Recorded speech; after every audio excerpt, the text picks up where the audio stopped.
esensi puasa ini sebenarnya, puasa itu adalah tempat bukan hanya penggemblengan. Jadi puasa itu kan dua sisi sebenarnya. Walaupun banyak hadis Rasulullah SAW yang mengatakan bahwa sayangnya banyak orang berpuasa itu tidak mendapatkan kecuali lapar dan haus. Nah, kan ada dua sisi nih. Kita ini manusia ini punya dua dimensi. Ada dimensi materialistik, ada dimensi spiritual, rohania gitu loh. Nah, puasa sebenarnya yang hakikatnya puasa itu adalah dua dimensi ini harus dilatih, baik fisik kita maupun rohani kita. Nah, pada dasarnya sebenarnya kebutuhan fisik kita itu kan dikelola oleh satu juga dikelola. Ada kebutuhan fisik, ada syahwat kita, ya kan? Ada kan kita tuh, walaupun badan kita ini butuh makan, ada kan kalanya kita nggak nafsu makan, betul ya? Padahal badan kita butuh. Ada kalanya badan kita udah nggak butuh, kita makan terus, efeknya apa? Gemuk, overweight. Kenapa? Badan udah nggak butuh, tapi kita ngikutin syahwat kita ikutin. Nah, tadi kalau kita puasa itu banyak orang berhasil di sisi tidak makan dan tidak minum, tapi di sisi rohaninya memang berat. Kenapa berat? Karena kalau kita berhasil, ijazahnya bukan ijazah sembarangan. Ijazahnya dari Allah Subhanahu wa taala digolongkan sebagai apa? Muttaqin. Untuk bisa dikatakan kita Islam, kita cukup berucap syahadat, asyhadu an la ilaha illallah wa asyhadu Muhammadar Rasulullah. Selesai. Anda bisa berklaim diri sebagai orang Islam dan disaksikan orang, dan kalau mati boleh dikubur secara Islam. Bahkan kalau Anda nggak dikubur secara Islam, maka itu menjadi dosa bagi seluruh orang-orang yang berada di sekitar situ. Karena hak Anda untuk dikubur secara Islam. Terus dari Islam ini naik menjadi iman, Muslim, mukmin. Nah, untuk mukmin ada syaratnya lagi. Kalau kita bilang kan ada rukun Islam. Apa itu rukun Islam? Coba ini kita yang ringan-ringan aja, bukan kajian yang berat ya. Rukun Islam apa sih? Syahadat, sholat, puasa, ya, zakat, terus umrah atau haji, itu Islam ya. Nah, kalau rukun iman apa? Walaupun ya, kita ulama ahlu sunnah sepakat rukun iman yang populer 6 ya. Percaya kepada Allah, percaya kepada nabi-nabi, percaya kepada kitab, ya, percaya kepada hari kemudian, percaya qada dan qadar. Nah, ini hebatnya puasa, perintahnya memang bukan ya ayyuhal muslimun, ya ayyuhalladzina amanu, wahai orang-orang yang beriman. Jadi kalau Anda maaf melihat ada orang tidak berpuasa, Anda bersyukur nomor satu, oh alhamdulillah Allah kasih saya hidayah untuk mampu dan mau berpuasa. Pertama mau dulu baru muncul mampu kan. Kalau udah tidak mau nggak bakalan mampu. Nah, kalau kita lihat ada orang yang tidak berpuasa, ya sudah, kita nggak tahu dia dia muslim apa dia non muslim, tapi yang jelas dia tidak terpanggil oleh panggilan Allah yang ya ayyuhalladzina amanu kutiba alaikum syiyam kama kutiba alal ladzina min qablikum la'allakum tattaqun, supaya Anda bertakwa. Padahal menariknya, saya mau tanya nih sekarang, takwa itu apa sih Pak? Bu, ada yang tahu nggak? Takwa itu artinya apa sih? Itu secara definisi itu, Masya Allah, Bapak belum kenalan nih. Ya, Masya Allah, menjalankan perintah dan menjauhi seluruh. Tapi hakikatnya takwa itu sebenarnya satu, takut kepada Allah. Ya. Nah itu, jadi kebiasaan dalam kebiasaan soleh ini, kita nggak ada yang lahir bisa sholat ngerti ngaji, kan kita belajar dilatih dan di lingkungan. Makanya kalau hari ini kita merasa saya susah ya berbuat baik, periksa lingkungan Anda. Keluar, ganti, hijrah dari lingkungan itu. Cari orang-orang saleh. Karena Allahumma ja'alna minas sholihin kan. Kalaupun kita tidak bisa menjadi orang saleh, minimal kita duduk bersama mereka. Kenapa? Karena kan ada hadis, siapa nanti di surga itu bersama orang yang dia cintai. Ya.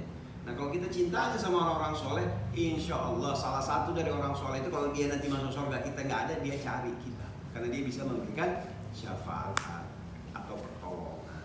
Ya. Pertolongan yang nomor satu pertolongannya Allah Subhanahu Wa Taala, yang kedua kemudian syafaatnya Rasul Sallallahu Alaihi Wasallam. Nah, ini ngaku umatnya Rasulullah SAW tapi sunnahnya nggak dikerjakan, salawat kepada Rasulnya sangat kurang. Gimana mau dikenali sama Rasulullah SAW? Ya.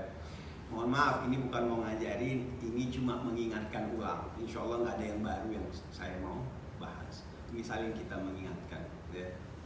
Jadi kembali lagi tadi bahwa tubuh kita ini kita biasakan dalam berbuat baik. Walaupun jangan juga kita terkadang nggak usah gitu deh. Sholat. Seberapa banyak dari kita kadang sholat itu lewat. Maksudnya lewat. Selesai kita sholat, tapi kita tidak betul-betul berdialog kepada Allah Subhanahu Wa Taala dalam sholat kita. Makanya sholat kita itu kalau kita tidak benar-benar persiapkan diri kita, bisa lewat begitu saja. Kita bahkan nggak ingat tadi kita baca doa apa ya. Nah, jadi minimal itu kita latih dengan kita punya sholat, kita pahami. Ya, banyak orang bilang saya sholat tapi saya susah khusyuk. Iya, kalau gampang khusyuk semua orang jadi baik kan.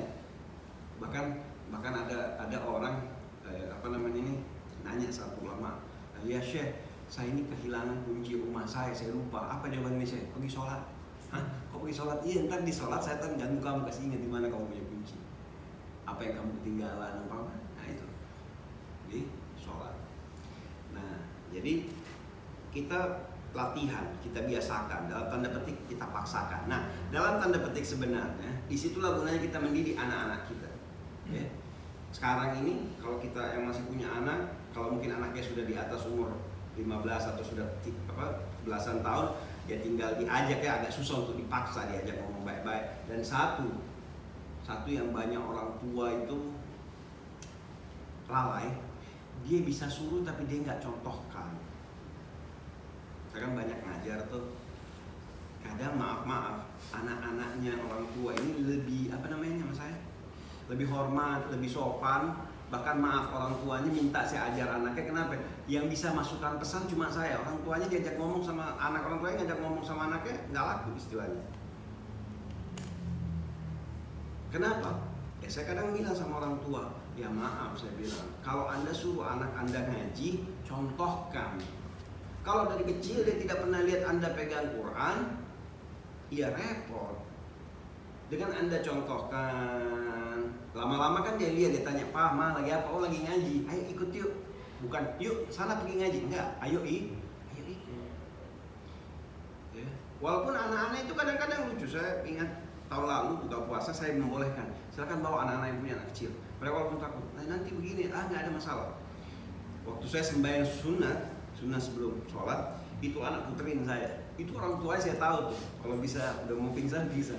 Depan orang-orang semua itu anak muter. Selesai saya sembahyang sunat, saya pegang tuh anak. Saya sini, saya bisikin dia sesuatu, terus dia ikut sholat sama saya. Sembahyang maghrib sempurna, tidak ada masalah. Itu dua-duanya saya habis salah sama itu bapaknya heran.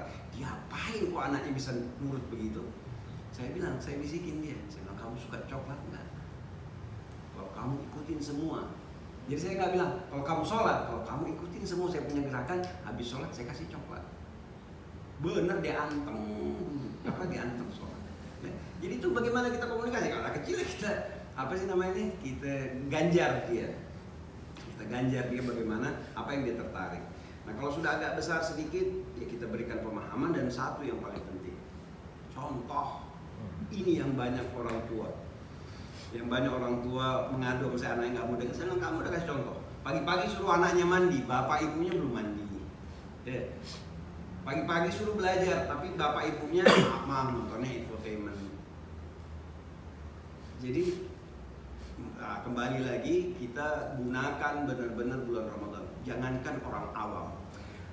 Anda pernah bertanya nggak dalam hati, aneh nih majelis-majelis taklim, kok selama Ramadan banyak yang libur? Tahu nggak kenapa?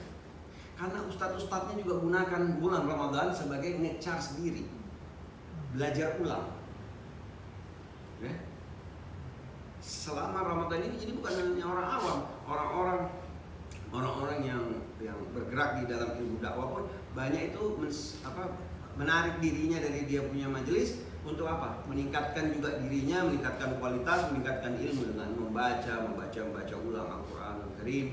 Jangan banyak ibadah-ibadah sendiri gitu. Jadi mari kita gunakan harta kita ini, dan ini juga selama Ramadan. Jangan sampai dalam sehari semalam kita tidak bersedekah, walaupun cuma 1.000 perak. Mungkin Anda bilang, saya nggak ketemu orang, bikin celengan setelah sembahyang subuh bikin celengan. Karena niatkan hari itu, walaupun nanti keluar ataupun 3 hari lagi baru diberikan, Allah sudah hitung bahwa Anda hari itu sudah bersedekah. Tapi yang buat bapak-bapak, jangan bingung kalau mau cari sedekah yang jauh-jauh. Kemana? Istrimu itu bagian daripada sedekah sebaik-baik sedekah. Cuma jangan juga kelewatan, udah dikasih 1 miliar terus yang ini 1 miliar ya keluarin lah gitu loh. Tapi kalau mau tahu tempat tersedekah infak terbaik buat laki-laki, keluarganya dan sekitar